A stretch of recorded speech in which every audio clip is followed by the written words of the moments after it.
The clock on the platform showed 4:34 p.m. The train, according to the plan, should appear 3 minutes later. Of course, I assumed a possible delay.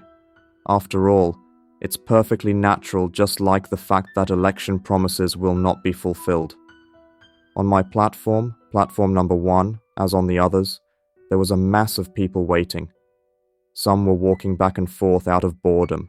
Others were endlessly reading the timetable as if they were reading the best fiction novel in the world. The third group had a total blast at it. I was between 3 and 2, so much so that instead of reading Amtrak publishing literature, I was reading news from the gaming world. At that moment, I couldn't afford anything more ambitious. After a while, a distinctive signal sounded. The radio station resounded with a woman's voice. The formula recited was, "The train from Kansas Station to St. Louis Station will depart from Platform 1 at Track 2 at 4:35 p.m. Please do not approach the edge of the platform." These words were followed by a loudspeaker crackle. The rail means of transportation appeared in sight. After a while, as the train approached the platform, the rails began to produce a peculiar noise. Let's just hope the chassis and rails are good, I thought, recalling this old classic from the internet. The train stopped, delivering to my ears a symphony of squealing steel. The doors to the train car opened. A plump Amtrak representative stepped out of them. His stereotypical mustache absorbed several snowflakes like a sponge. I tracked down my wagon number 20. As usual, we had to chase as hard as we could, because Mr. Janus was already getting anxious. All in all, no wonder. Passengers and staff are anxious for the route to run smoothly. I efficiently ran up the stairs, as I did not have a lot of luggage. A backpack was enough for me. I was going to see my buddy, whom I hadn't seen for a good year. He had moved to St. Louis after getting a lucrative job offer. We were supposed to meet culturally and chat, but I felt under my skin that the word culture was a serious misuse. I quickly found my compartment. I got lucky while booking my seat. First class was only $4 more expensive. It would have been a sin not to take advantage of such an opportunity. For such little congestion on the train, I'll admit that I was a bit disgusted by the fact that the compartment was bursting at the seams. I had hoped to have more freedom, but it's hard. After the professional tape of uncensored speech turned on in my head, I took my place at the door on the right. As it turned out, it was not such an easy task. The lady sitting next to me did not manage to notice that I had entered the compartment and was about to take the seat next to me. Unfortunately, I guess her purse was a more important passenger than I was. "Excuse me, Mom, but this is my seat." I paid polite attention, although in my head I couldn't hit the stop button on the professional tape playlist. "Mom?" I repeated already in a less polite tone, however, such that she did not sense any threat that her face might be cosmetically disproportionate in a moment. No, such is not me. I abhor violence, and the fact that I am sometimes easily thrown off balance is another matter. Success. The second time it reached her, she looked in my direction with big black eyes, smiled, highlighting the braces on her teeth, and graciously gave way to my due seat. Thus was I seated on my blue throne. Gazing at the floor, after several seconds I took my headphones out of my phone pocket with the idea that I would turn on some science podcast. A little knowledge wouldn't hurt. Anyway, I didn't need to understand anything. Just listening to wise things creates wisdom. Most importantly, I didn't feel like looking my fellow travelers in the eye and exchanging feigned smiles, creating the appearance of a friendly person. That is, I am a friendly person, but I have a considerable distance from strangers. Before I had time to find an interesting podcast, the train started. The peppy Orient Express moved into the distance, straight to Platform 9 and 3-4. After several minutes, my hunched position sent a message to my spine, specifically to my cervical region. I straightened up. Trying to avoid eye contact, I hung my gaze on the window and the magnificent to disgusting view of endless fields and forests that appeared alternately looped endlessly. Forcibly, out of the corner of my eye, I noticed certain external features of my companions. The guy sitting across from me had caught the first phase of boldness. I christened him Mr. Peter. Mr. Peter was a lover of literature. He was reading some Brick. Hardly a lump broke in his eyes. Next to him sat a girl. She was about 25 years old. She looked characterful due to her hairstyle. I liked her 2 braids that hid between her back and the seats. It reeked of a warrior. She was like Brunhilde from the Ring of the Nibelungenlied. I named her Wiki, from Victory. At the window sat an old woman with a kerchief on her head. Of course, a rosary in her hand and hallelujah. If she were to listen to a podcast, she would probably be listening to a certain father's speech about the financial problems of his good-natured organization. That was Mrs. Eve. The nickname, Mohair, I know, was not appropriate to the situation, but this is about a state of mind, not appearance. It was time to move to my side. From the window opposite, Eve sat probably some clerk or someone of his ilk representing the same caste of people of the busiest kind. So what if he had an expensive suit, if he had to take the train? Ironically, until I run out of words for him. Well, that left the friend next to her, clutching the strap of her purse, brown as the ground after the rain, as if she was afraid someone was about to take it away. Tinker Monica. A silly nickname, just like all the others. At least a few minutes passed with creative developmental thinking. This is what my team looks like. At some point, the cliché of fields and forests turned to black. We were passing under some sort of overpass, or driving through a tunnel. That's when I started noticing strange behavior in my neighbor from across the street. He started glancing nervously at his watch, until a few minutes, or maybe even seconds ago, he showed no signs of struggling against the clock. Anyway, getting on a train, it's obvious that we won't get to our destination faster than the schedule indicates. What's different in the other direction? Strange.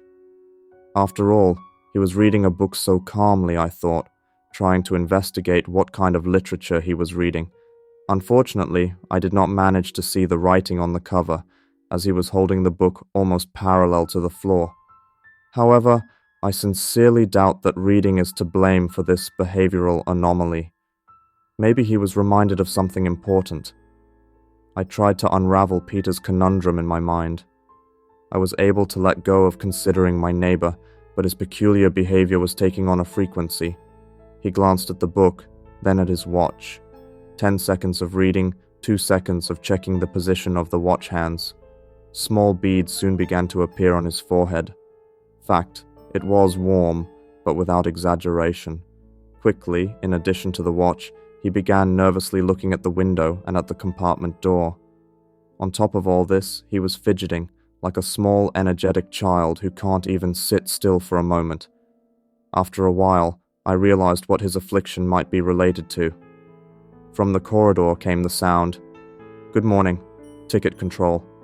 Peter is a stowaway." Well, Amtrak is about to settle with him. The mandate towards him is speeding faster than a pendolino, I thought, and inside I felt a pleasant feeling, something like satisfaction. The controller seemed to be in a good mood.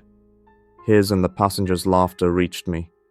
He was joking, but I knew the lack of a ticket would not be taken lightly. It was time for our compartment. That's when Peter surprised me. He showed the ticket first. At that point, I decided that I would not conduct further deliberations on the others, and it could have been so interesting. Such is the degeneracy of me. Ticket inspection went smoothly, and the canary turned out to be as loose as a bolt on a wishbone.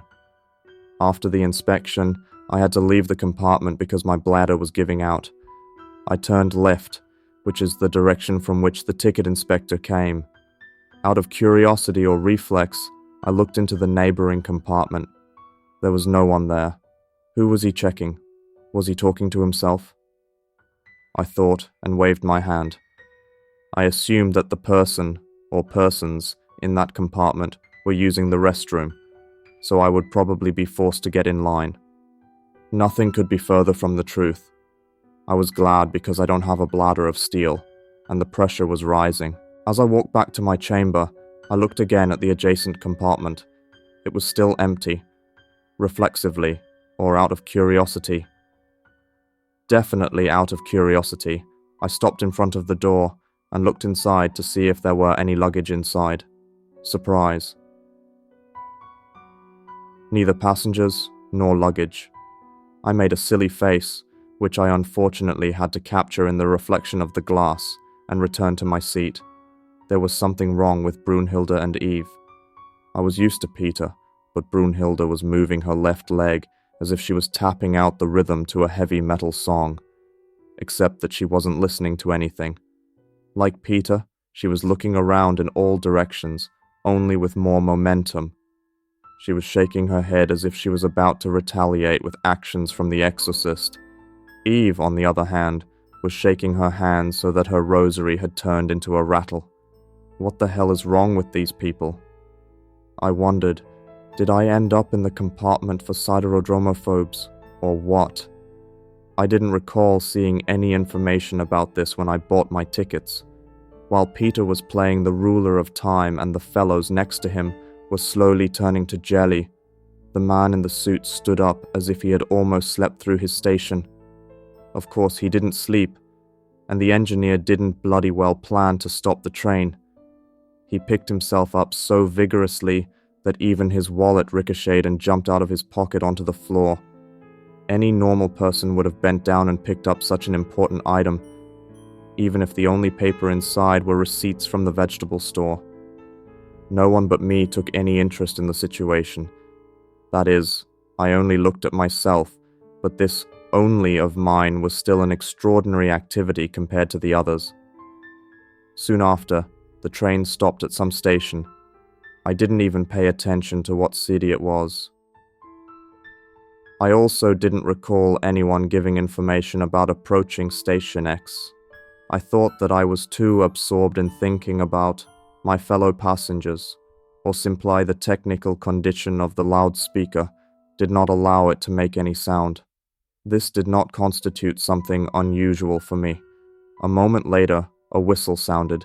People squeezed through the corridor, nudging each other with their luggage and apologizing to each other. I just don't know whether for nudging each other with luggage or with the thought of letting them pass. I heard the door sliding open in the compartment behind me and felt a slight jolt behind me as someone squeezed, or rather threw, their heavy luggage into the luggage compartment. I also saw a couple enter the compartment in front of me. In a while, the action with the cheerful controller was repeated. He came over to the new arrivals, joked, and in this cheerful atmosphere moved on to the next carriage. Miss Eve suddenly got up and left. This was even stranger than that of the poor man in the suite, who, by the way, had not yet returned, and it had been a long time. Returning to Miss Eve, however, her hands calmed down in an instant, and she, and here I would not want to exaggerate, looked as if someone had hypnotized her. She stood up, turned like a robot 90 degrees. She walked to the door, lazily sliding it open, and stepped out into the hallway.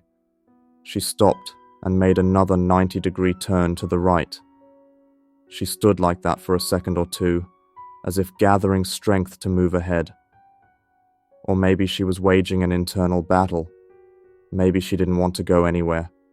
It's irrational, but these were the questions attacking my head at the time.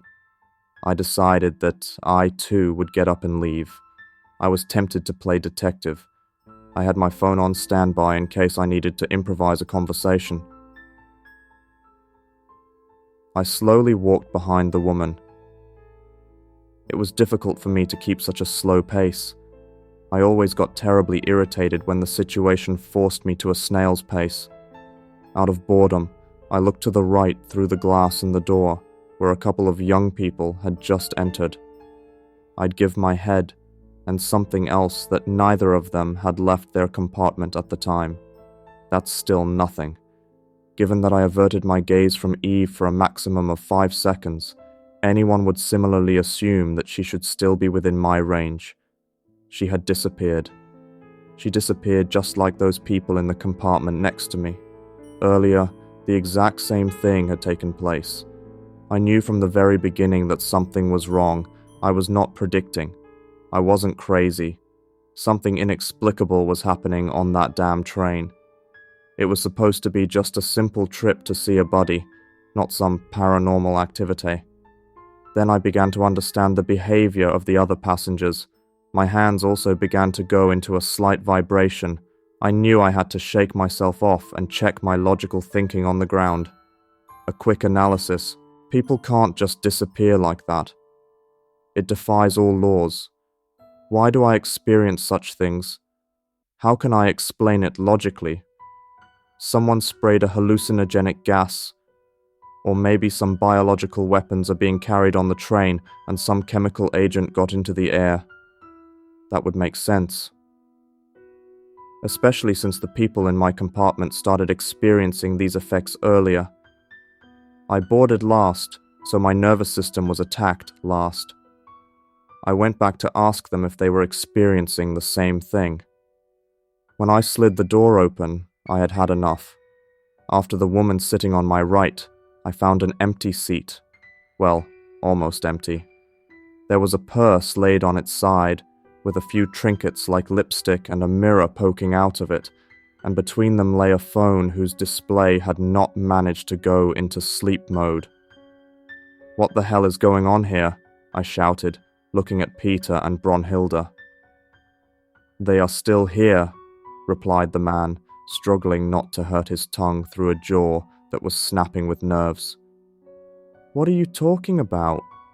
Sir, please tell me immediately. What is this all about?" "I'm sorry, young man, but you got on the wrong train." "I don't understand any of this," I replied, losing control of myself. Then, instead of hearing an explanation, I almost hit my head on the metal edge of the door. The train suddenly began to brake. It looked like emergency braking. I looked out the windows in the compartment and corridor. All around stretched a snowy wasteland. No trees or bushes, not to mention buildings. At that point, I was left with no choice but to go to the train crew. I had 6 train cars to cross. Passing from one to another, I heard commotion and panic, but when I crossed the vestibule, I did not find a single living soul on the other side. If I heard them but didn't see them, where did the voices come from? The psychosis is taking its toll, or I'm just grasping less and less of it. Games were going on in my head like in Gladiator. I moved on. I did not stop until I reached the first carriage, the driver's carriage. Inside I found no one, but the owner's belongings had not disappeared as with the passengers. Jackets with Amtrak logos, ticket printing terminals, scanners and leather black bags were piled on the seats. Was this indicative of something?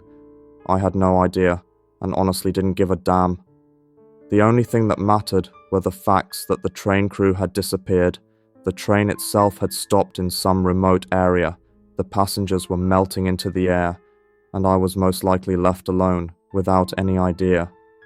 What to do next? Is it a ghost train, or some kind of Bermuda Triangle in a new edition? To this day, I do not know the answer to this question. I tried several times to attempt to call the police. Despite 5 dashes of coverage, the task was unfeasible. Something was causing my phone to disconnect the call on its own. I spent almost 10 minutes in the crew car looking for an answer. How hard it is to find an answer when we can't even formulate the right question. The voices I had heard earlier while moving from wagon to wagon returned. They attacked so suddenly, with such force, as if I were standing in the heart of a great protest. Admittedly, I didn't hear them overly clearly. It was more of an echo. It was as if I were standing at the bottom of a huge metal pot, from which 100 sounds created by human vocal cords bounced. All around me was hustle and bustle. What I felt made me even more perplexed. Was I crazy to the core? I could agree with the idea that the voices in my head were indicative of my questionable mental condition, but how to explain that I felt someone else's touch on me? How to explain that an invisible crowd was pushing against me as if I were food for scavengers? I felt invisible beings pulling me away from each other. In front of me was empty space, and yet I could not make any movement, as if my legs were cuffed with ice. When I was already losing the strength devoted to trying to get out of this invisible trap, the irritating reverberation gradually began to transform into clearer and clearer words and whole phrases. The same thing was happening with the silhouettes of the characters. At first, I thought that what was happening around was affecting the sense of sight, but I was wrong. The empty space turned into a shadow, the shadow into clear contours, the contours into clear shapes, to finally see people. Some wanted to defend me from a similar fate, and others tried to pull me to the other side at all costs. It seems that their attempt was successful. Judging by the clothing of some, I think they must have been traveling on this train for many, many years. This shows that it is not the vehicle itself that is to blame for all this, but also the route this train takes. There are probably a whole host of factors that could be contributing to these anomalies. Many of us are wondering about this mystery. Why are people being hijacked by this alien force? After all, everything must have a cause. Now I sit before you, dear passenger, and share with you the story of Amtrak train number 25763. I give you reliable information. I wasn't so lucky, but looking at your face, I think I know why my fellow passengers were silent. They simply knew that I would not believe as you do now. I will, however, give you good advice. Leave this train as soon as possible, because when it stops in the fields of despair, it won't move until you join the crew. In the end, I advise you to jump off. The air around the interlocutor began to ripple, and he himself became transparent with each passing second, until only a void remained. The juvenile passenger began swallowing his saliva nervously. He slapped himself to make sure it was by chance a dream. The skin on his face, however, was burning. The boy did not know what to do. However, hearing that ticket control was coming, he prepared a code to be scanned. While waiting for the Amtrak employee to arrive, he hung his gaze on the window.